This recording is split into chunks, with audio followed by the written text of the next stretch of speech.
कैसी होना चाहिए गार्डन की मिट्टी? आज इसी प्रश्न को विस्तार से समझते हैं। नमस्कार मित्रों, मैं ममता वाजपेयी भोपाल से मेरे चैनल पर आपका स्वागत है। लीजिए, मैं फिर हाजिर हूँ नए वीडियो और नई जानकारी के साथ। अक्सर जब हम बगीचा लगाना चाहते हैं तो सफलता नहीं मिलती, खासकर नए लोगों को। कभी फूल से फल नहीं बनता या फसल अच्छी नहीं होती। ऐसे बहुत प्रश्न मुझे बहुत सारे प्रश्न पूछते हैं लोग। तो इसका एक बड़ा कारण होता है कि हमें ये अंदाज़ा नहीं होता कि हम मिट्टी कैसी तैयार करें। कैसी मिट्टी होना चाहिए गार्डन में? एक उर्वरक मिट्टी या अच्छी मिट्टी कैसी मिट्टी होती है, किस मिट्टी को अच्छा कहते हैं? तो ये जानने से पहले हम ये भी जानें कि हम क्या उगा रहे हैं। इस प्रश्न का उत्तर कि क्या मिट्टी, कौन सी मिट्टी अच्छी है और कौन सी मिट्टी उर्वरक मानी जाती है। वो मिट्टी जो भुरभुरी हो, वेल ड्रेन हो, जिसमें पानी बहुत देर तक रुके नहीं। भुरभुरी होने से जड़ें नीचे तक आसानी से पहुंच जाती हैं। वो मिट्टी जिसमें पौधे को खाना खिलाने के लिए भरपूर मात्रा में पोषक तत्व हों। वो मिट्टी जो रोग मुक्त हो या फिर आने वाले रोगों से लड़ने की क्षमता हो, यानी कि रोग प्रतिरोधक क्षमता मिट्टी की अच्छी हो। ऐसी मिट्टी आदर्श मिट्टी कहलाती है, अच्छी मिट्टी कहलाती है। तो जो हम खरीद कर मिट्टी लाते हैं या जहाँ मकान बन रहे हैं प्लॉट में से हम मिट्टी उठा लाते हैं, क्या वो मिट्टी बिल्कुल आदर्श मिट्टी होती है? ऐसा नहीं होता। हमें आदर्श मिट्टी बनानी पड़ती है। कोई भी मिट्टी जो गहराई से खुदी होती है उसमें न तो सूक्ष्म जीव होते हैं बहुत अच्छी मात्रा में, ना ही उसमें पोषक तत्व होते हैं। तो जो हम गहराई से खुदी हुई मिट्टी लाते हैं, अगर वो काली चिकटी है तो हम उसमें कोकोपीट मिला सकते हैं। कोकोपीट ये नारियल की जटाओं का चूरा होता है, या हम राइस हस्क मिला सकते हैं।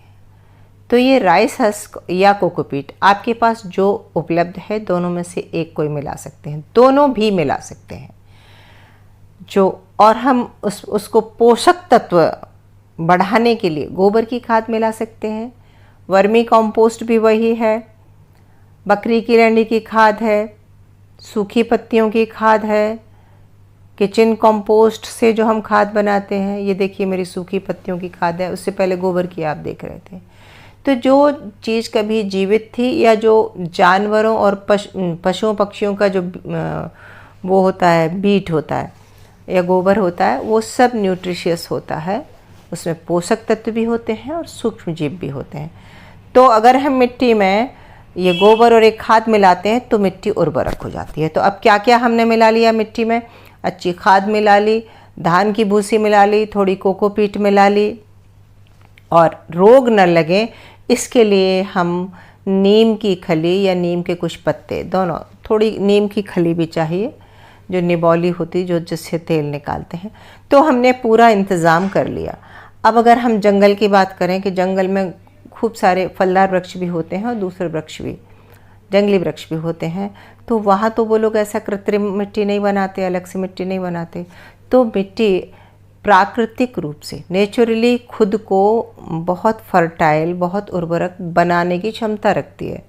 जंगल में क्या होता है, पौधों की पत्तियाँ टपकती हैं, उस पर पक्षी बैठते हैं, वो मलमूत्र करते हैं। जंगली जानवर होते हैं, वो मलमूत्र करते हैं। और जंगली जानवर जो मर जाते हैं उनकी हड्डी का चूरा, और जंगल की ज़मीन में ऊपर एक कुछ इंच मोटी लेयर बन जाती है, और वो ऊपर की मोटी लेयर ही फर्टाइल होती है और उसमें पूरा सूक्ष्म जीवों का जीवन पनपता है, जो उस कूड़े कचरे को खाता है। उससे उन सूक्ष्म जीवों का जीवन चलता है, और वो उसमें जब हलचल करते हैं तो उनके हलचल से मिट्टी मुलायम होती है, पोरस हो जाती है। फिर बरसात का पानी गिरता है, वो पानी अंदर तक जाता है, और ऐसे करके नीचे वाटर लेवल भी बढ़ जाता है, और नीचे तक की मिट्टी, काफ़ी मोटी लेयर की मिट्टी अच्छी हो जाती है। ये तो हो गया जंगल का विज्ञान। पर हमारी छत पर तो हम ये मिट्टी लाए हैं, तो हम इसमें मिट्टी में कोकोपीट क्यों मिलाते हैं? मैंने आपको दिखाया था। तो कोकोपीट पानी को होल्ड करके रखता है, देर तक गीला रखता है। हम छत पर छोटे गमले में अगर मिट्टी उगा रहे हैं तो हमें उसमें कोकोपीट मिलाएंगे तो फ़ायदा होगा।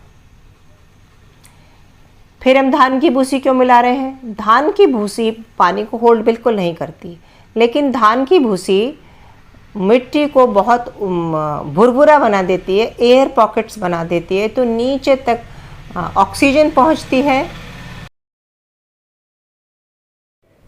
और पानी आसानी से ड्रेनेज होल से निकल जाता है।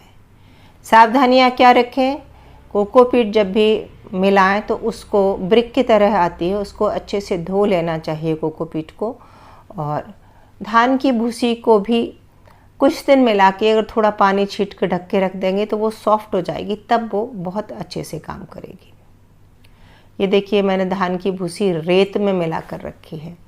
रेत और धान की भूसी और थोड़ा सा वर्मी कंपोस्ट, इसमें मिट्टी नहीं है। ये मिट्टी किस लिए बनाई है मैंने? ये मिट्टी है अडेनियम जैसे सेकुलेंट्स प्लांट्स के लिए। जब भी हम बागवानी की बात करते हैं तो हम मिट्टी पर बात करने से पहले ये ज़रूर समझें कि हमें क्या फसल उगाना है। जैसे ये मिट्टी बिल्कुल अलग तरह से बनाई है मैंने, इसमें रेत है, धान की भूसी है, थोड़ा कोकोपीट भी मिलाया है मैंने और वर्मी कंपोस्ट, मिट्टी नहीं डाली है। चाहे थोड़ी मिट्टी डाल सकते हैं पर मैंने नहीं डाली है। ये मैं मेरे अडेनियम के प्लांट्स की रीपॉटिंग कर रही थी, उसलिए मिट्टी बनाई। लेकिन क्या सबके लिए ऐसी मिट्टी बनाना? नहीं। अगर आप सब्जियां या फलों के पौधे उगा रहे हैं तो आपकी मिट्टी को रेत मिलाने की ज़रूरत नहीं है, उसमें मिट्टी की मात्रा ज़्यादा है। यानी कि 50% मिट्टी और 50% में आपका धान की भूसी, कोकोपीट और गोबर खाद मिलाकर, तो मान लो आप 2 बोरी मिट्टी बना रहे हैं तो 1 बोरी मिट्टी रहेगी, बाकी की 1 बोरी में थोड़ी धान की भूसी, थोड़ी कोकोपीट और थोड़ा खाद, इतना मिलाकर आप जो तैयार करेंगे तो वो मिट्टी उपजाऊ उर्वरक मिट्टी बन जाएगी। कुछ प्रश्न और आते हैं जिनके उत्तर दूंगी कि जैसे मैंने इस मिट्टी को ढका क्यों है। जब हम पुरानी मिट्टी को पलटकर धूप दिखाते हैं तो पूरी मिट्टी नहीं सुखाना चाहिए, उसमें मिट्टी में जीवन बना रहना चाहिए। तो उसको मैंने पलट दिया, हवा भी लग गई, थोड़े 1 दिन ऐसे ही सुखा लिया और ढक के भी रख दिया। एक प्रश्न आता है कि धान की भूसी और कोकोपीट में से बेहतर क्या है? अगर आपके पास कोकोपीट उपलब्ध नहीं है तो आप धान की भूसी मिला सकते हैं। धान की भूसी कुछ दिन बाद सड़कर पोषक तत्व में बदल जाएगी, तो वो मिट्टी को मुलायम भी कर रही है और मिट्टी को उर्वरकता भी दे रही है। लेकिन कोकोपीट उर्वरक नहीं होती, वो डिकम्पोज होती है, लेकिन चूंकि वो एक किसी पत्ती छिलका नहीं है, वो एक ऊपर का रेशा है, उसमें पोषक तत्व होते नहीं हैं। लेकिन धान की भूसी उतना मॉइस्चर नहीं कलेक्ट कर पाएगी, कोकोपीट कर पाएगी। अब आप देखिए आपकी रिक्वायरमेंट क्या है। तो अक्सर गर्मी की फसल जब होती है तब उसमें कोकोपीट ज़रूर मिला देना चाहिए, सर्दी बरसात की में धान की भूसी मिला देना चाहिए। हालांकि हम अलग अलग सीजन में अलग अलग मिट्टी नहीं बनाते। अब मेरी बात कर लो तो एक ढेर लगा है, इसमें मैं थोड़ी इस पूरे इतने बड़े ढेर में मैं कोकोपीट बिल्कुल नहीं मिलाऊंगी। मैं धान की भूसी मिलाऊंगी, सूखे पत्ते मिलाऊंगी, मेरे ड्रम में नीचे सूखे पत्ते रखूंगी, मैं नीम की खली मिलाऊंगी और मैं इसमें थोड़ी राख भी डालती हूँ, थोड़ा चूना भी डालती हूँ। चूना मतलब 1 बोरी में करीब 1 मुट्ठी के आसपास, इसके अंदाज से। तो ज़्यादा कोई भी चीज़ नहीं डालना चाहिए, थोड़ा थोड़ा डालना चाहिए। और बाकी मिट्टी अगर काली है तो आपको मुलायम करनी ही पड़ेगी। अगर मुलायम नहीं करेंगे मिट्टी को तो मिट्टी काम नहीं करेगी। ये देखिए मेरी अडेनियम मैंने चेंज करके रखे। तो मिट्टी पर अगर बात करना चाहें तो कई घंटों बात की जा सकती है, लेकिन मूल रूप से आप इस संतुलित आकार में एक अच्छी मिट्टी बनाएं जिसमें कुछ गोबर का खाद, कुछ ये धान की भूसी ना हो अगर आपके पास, तो क्या करोगे, तो कोकोपीट डाल लो और उसका सब्स्टिट्यूट अगर आप बात करें तो अच्छी मात्रा में सूखे पत्ते डाल दो, वो धान की भूसी का ही काम करेंगे। इतनी मेहनत तो आपको करनी पड़ेगी। तो कुछ भी आपको अगर ये जानकारी नई मिली हो तो कमेंट करके ज़रूर बताइएगा, और मुझे लगता है कि आप अब एक अच्छी मिट्टी बना पाएंगे। मिलते हैं अगले वीडियो में, तब तक के लिए नमस्कार।